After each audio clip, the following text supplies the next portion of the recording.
परीक्षा को परीक्षा नहीं खेल बना दिया है और कुर्सी वालों ने सरकारी नौकरी को सेल बना दिया है और बाप का राज समझ करके कुर्सी वालों ने सरकारी नौकरी को सेल बना दिया है। मैं भी नहीं छोड़ते ये नेता मंत्री लोग, फिर अखबारों के पन्नों पर ये राजनीति कर जाते हैं, फिर अखबारों के पन्नों पर ये राजनीति कर जाते हैं। फर्क कहाँ पड़ती है इनको? SIT बनवा जीवन को चीप चीप कर सरसों का तेल बना दिया है। और स्वागत न्यूज और मैं आपके साथ दीपक।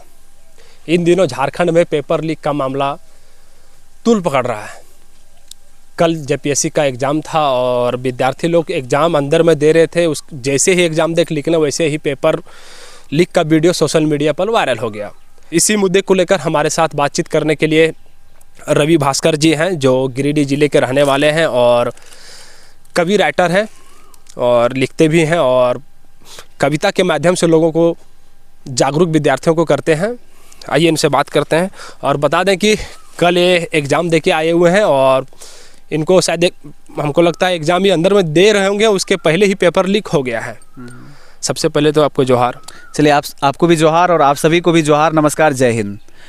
और चूँकि परीक्षार्थी और एस्पिरेंट और ये होना अभी के लाइफ में ना सबसे बड़ा चुनौती है। अभी के ज़िंदगी में जो परीक्षार्थी है उसका जीवन आसान नहीं है, सबसे टफ ज़िंदगी है, क्योंकि आप देख रहे हैं किस तरह का चीज़ हो रहा है सामने। अव्यवस्थित ढंग से उसको सामना करना पड़ रहा है, घर से, परिवार से, रिश्तेदार से, समाज से, हर जगह से उसको सिर्फ और सिर्फ बदनामी ही मिल रही है, सुनने को ही मिल रहा है। पेपर लीक कभी ज़्यादा चल रहा है, वीडियो वायरल हो रहा है। कल आप एग्ज़ाम दे के आए हैं, एग्ज़ाम देने गए थे, कब पता चला बोल पेपर लीक हो गया? ये पेपर पहले से ही पता था, ये परीक्षा थोड़ी है, ये परीक्षा नहीं है। मेरे अगर नज़रिए से देखा जाए तो परीक्षा नहीं है, उसमें लाइन भी लिखे, हम सुना देंगे। अगर आप लाइन है बताइए दर्शकों। देखिए, लंबा लाइन अगर सुनना चाहें तो सुनिए कि परीक्षा नहीं है, ये परीक्षा को परीक्षा नहीं खेल बना दिया है और कुर्सी वालों ने सरकारी नौकरी को सेल बना दिया है। कि परीक्षा को परीक्षा नहीं खेल बना दिया है और कुर्सी वालों ने सरकारी नौकरी को सेल बना दिया है। ये 5 साल और 8 साल में एक परीक्षा लेते हैं, फिर विज्ञापन दिखा दिखा कर भाषण देते हैं, विज्ञापन दिखा दिखा कर केवल भाषण देते हैं। अभ्यर्थियों के जीवन को बिन पटरी का रेल बना दिया है, परीक्षा को परीक्षा नहीं खेल बना दिया है और बाप का राज समझ करके कुर्सी वालों ने सरकारी नौकरी को सेल बना दिया है। कि इन्हें पता है कि रट रट कर मेहनत करने वाले स्टूडेंट मर जाते हैं, रट रट कर मेहनत करने वाले स्टूडेंट मर जाते हैं। बंद कमरे में रोज खुद से लड़ने वाले एस्पिरेंट कहलाते हैं। एक परीक्षा की तैयारी पर सारी उम्र बहाते हैं, अफसोस पर उससे पहले क्वेश्चन पेपर यहाँ लिख कर जाते हैं, और उसमें भी नहीं छोड़ते ये नेता मंत्री लोग। फिर अखबारों के पन्नों पर ये राजनीति कर जाते हैं,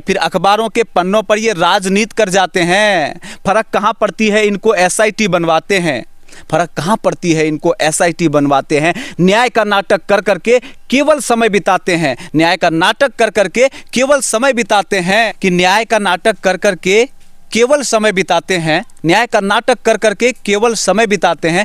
चंद पैसों पर बिकने वाले ये अधिकारी कहलाते हैं। और ये इन लोगों के हाथों में जो सिस्टम दे रखे हो ना, इन्हीं भ्रष्ट लोगों ने सिस्टम फेल बना दिया है और परीक्षा को परीक्षा नहीं खेल बना दिया है। बाप का राज समझ करके कुर्सी वालों ने सरकारी नौकरी को सेल बना दिया है। और अंतिम लाइन सुनिएगा कि जाति मजहब करके हम सबको लड़वाते हैं। ये कितने तेज हैं कि जाति मजहब करके हम सबको लड़वाते हैं, पर सच ये है कि नेता मंत्री और अधिकारी ही मिलके सब करवाते हैं। और स्टूडेंट के जीवन से जुड़ा हुआ इस लाइन को सुनिए कि स्टूडेंट के फीलिंग्स, इमोशंस, उसके तमाम उस मेहनत कस पूंजी को किस तरह से अपने जो छोटी सी लालच के सामने किस तरह से कुचल देते हैं उसको।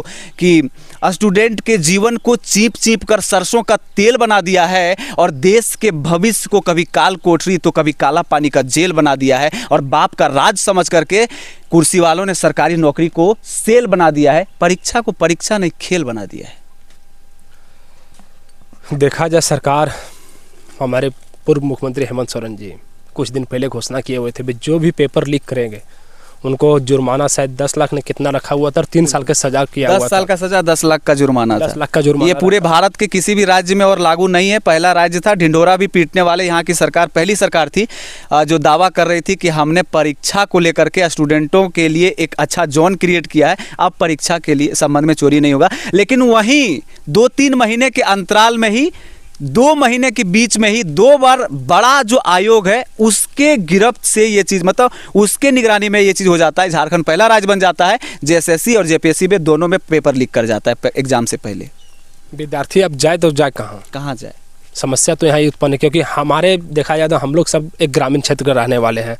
लोग यहाँ रोजी रोटी अपना कमाते हैं, खाते हैं, और एग्ज़ाम देने के लिए हर एग्ज़ाम में 2-3 हज़ार रुपये लोगों को खर्चा होता है। तो विद्यार्थी जाएगा कहाँ? पेपर लीक मामले इतना बड़ी समस्या हमारे झारखंड में है। तो जब 362 पद, 400 पद, 2000 पद के लिए विज्ञापन निकलती है तो यहाँ पर 4 लाख 5 लाख एस्पिरेंट जो है कि उसके लिए फॉर्म अप्लाई करते हैं। भाई जाहिर सी बात है वो करेंगे अगर उनके अंदर अगर इंटेलिजेंस है। सबको एक इच्छा रहती है और हमारे समाज की एक बहुत बड़ी ये मान्यता है कि भाई सरकारी नौकरी लेनी है, हमारी समाज की इज्जत भी है ये। लेकिन उसके अंदर आप समझिए कि 100, 150, 200, 500 दे करके आप फॉर्म भरते हैं। फॉर्म भरने के बाद एक जिला से दूसरा जिला जाने में, ट्रैवल करने में 2000-3000 का अप्रोक्सीमेट खर्च आता है। उस खर्च के साथ आप सोचिए खाली कि 4 लाख लोग, 5 लाख लोग 2-2 हज़ार खर्च कर रहा है और परीक्षा का पेपर लीक हो जा रहा है। फिर से वो होगा कि नहीं होगा पता नहीं है, उसका कोई रिजल्ट नहीं निकलता है। करोड़ों रुपया जो खर्च हो रहा है उसका जिम्मेदार कौन है? क्या सरकार मुहैया करवाएगी उस पैसे को? जो 2-2 हज़ार, 3-3 हज़ार उसका फिजिकल और मेंटल हरासमेंट हो रहा है, उसका जिम्मेदार कौन है? लेकिन बड़ा सवाल है। लेकिन सवाल एक और चीज़ यहाँ कहेंगे हम, जिस तरह एग्ज़ाम से एग्ज़ाम होता है, पेपर लोग फॉर्म भरते हैं, पेपर लीक हो जाता है, सरकार को कहीं ना फॉर्म, जितना स्टूडेंट फॉर्म भरते हैं उसको तो पैसा रिटर्न कर देना चाहिए, लेकिन सरकार ही कभी नहीं करती है। बिल्कुल ये नहीं करेगी, क्योंकि वो भी सरकार की गनीमत बन जाएगी ना। अगर आप फॉर्म अगर आप सही ढंग से परीक्षा नहीं ले पा रहे हैं, आप रिटर्न कर दे रहे हैं, तो यानी पीठ पीछे भाग गया करना सही, तो वो चीज़ सरकार नहीं चाहती है। लेकिन ये सही है कि सरकार के अंदर कुव्वत नहीं है, क्योंकि किसी भी राज्य में जो शासन व्यवस्था होती है उसके अंदर प्रशासन भी होते हैं, नेता मंत्री अधिकारी होते हैं, सिस्टम होता है, कानून होता है। अगर सब कुछ आपके हाथों में है उसके बावजूद भी ये घिनौना हरकत हो जाता है। जिस तरह से मतलब 5वां, 6वां, 7वां, 8वां, 9वीं, 10वीं में हम लोग जो एग्ज़ाम दिए ना, उसका जो क्वालिटी था एग्ज़ाम का वो इतना फेयर था कि यहाँ हर कुछ चेक होता था, डर लगता था, डांट मिलती थी। लेकिन ये यार बेरोक टोक, मतलब कोई भी बैरियर नहीं है, जहाँ मन वहाँ जैसे हो रहा है। मोबाइल से सर्च करके एग्जामिनेशन हॉल के बाहर में चीज़ें हो रही है। कल तो वीडियो वायरल हुआ था, यही मोबाइल वाला जेपीएससी का एग्जाम था, जामताड़ा का वीडियो था। उस वीडियो को देख करके मतलब शर्म आता है। एक स्टूडेंट होने पर अपने आप में पछतावा होता है, किसी राज्य का वो एस्पिरेंट होने में मतलब चुनौती सा महसूस होता है कि भाई क्या करेंगे, अब क्या करेगा स्टूडेंट, कैसे क्या करेगा, सवाल है सबसे बड़ा। तो ये हमारे साथ रवि जी थे, और झारखंड में इन दिनों पेपर लीक मामला बहुत ही ज़्यादा देखने को मिल रहा है। कल भी जो एग्ज़ाम जेपीएससी का था उसका भी वीडियो सोशल मीडिया पर जामताड़ा और चतरा का वीडियो वायरल हुआ था। आपकी राय क्या है? कमेंट करके जरूर बताइए। खबर को अधिक से अधिक शेयर करें। बिल्कुल, और मेरी अंतिम बात सुन लें, क्योंकि स्टूडेंट हैं और स्टूडेंट अभी हताशा और निराशा के शिकार हुए हैं। उनके लिए एक लाइन होगा कि भाई परीक्षा है, और परीक्षा अगर इन दिनों ऐसे ही चल रही है तो इसको एक्सेप्ट कर लें। और ये लाइन याद रखें कि इसी पूरब से हर रोज़ एक नया सवेरा होगा। इसी पूरब से हर रोज़ एक नया सवेरा होगा।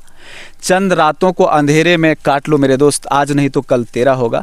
क्योंकि ये लोकतांत्रिक देश है और सिस्टम की जो कुंजी है हमारे हाथों में, यानी कि पब्लिक के हाथों में, इसलिए हमें कहीं जाने की ज़रूरत नहीं है, सिस्टम बदलेगी। लास्ट में कहना चाहेंगे रवि जी के लिए, सिर्फ ये राइटर नहीं, कवि नहीं, एक पत्रकार साथी भी हमारे साथ हैं और रांची में रिपोर्टिंग करते हैं भैया। जी। आपका क्या फेसबुक का नाम है थोड़ा? जी, रवि भास्कर के नाम से आप सर्च करेंगे तो वहाँ पे मिल जाएगा। आप हमारे आईडी से भी कनेक्ट हो सकते हैं और हमारे विचारों से भी, वहाँ पे जो हमारी चीज़ें हैं वहाँ से भी आप कनेक्ट हो सकते हैं। तो इनका फेसबुक पेज को भी फॉलो करें, और तब तक मिलते हैं अगली वीडियो में।